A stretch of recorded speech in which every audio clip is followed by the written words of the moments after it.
السلام عليكم ورحمة الله وبركاته. معكم أخوكم محمد سمير من قناة المهندس الصيانة، وهنتكلم النهاردة عن كود CH67 في عجالة وفي 3 خطوات هتبتدي إن شاء الله تكشف عليهم كفني وتشوف الكود دوت معاك هيختفي إن شاء الله في الخطوات ديت ولا لأ.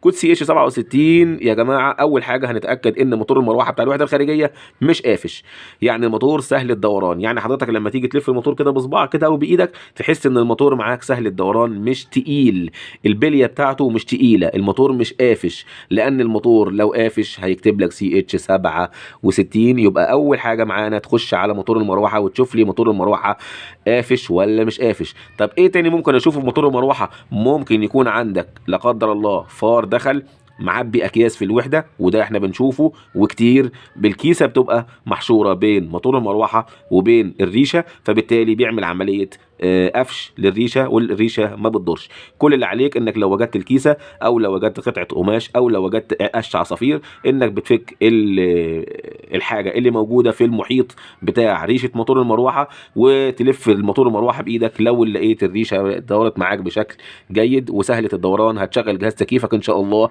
كود CH67 هيروح ان شاء الله من عندك.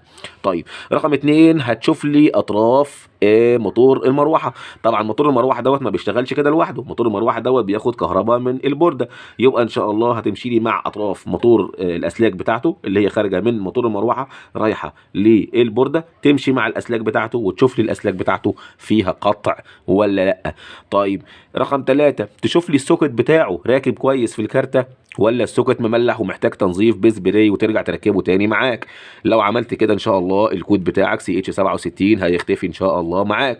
طيب يبقى ديت خطوات معانا. اخر خطوه معانا برضو انك تقيس لي اطراف موتور المروحه نفسه. ما انت ممكن الموتور نفسه اطرافه مش سليمه، الموتور نفسه فيه مشكله، يبقى في الحاله ديت بغير الموتور على بعضه.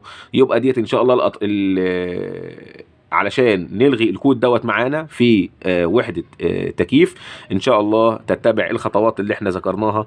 ان الموتور ما يكونش قافش، ان ما فيش حاجه تعوق دوران ريشه المروحه او تعوق دوران الموتور بتاع الوحده الخارجيه لمروحه التكييف، او انك تتاكد لي ان الاسلاك بتاعه موتور مروحه الوحده الخارجيه سليم، او تتاكد لي ان السوكت بتاع موتور المروحه راكب كويس في الكارته، او اخيرا تقيس لي اطراف موتور المروحه لو سليمه تمام. لو اطراف الموتور المروحه مش سليمه، وعندنا الفيديو بتاع قياس اطراف موتور المروحه موجود في القناه، ممكن ترجع له وتشوفه.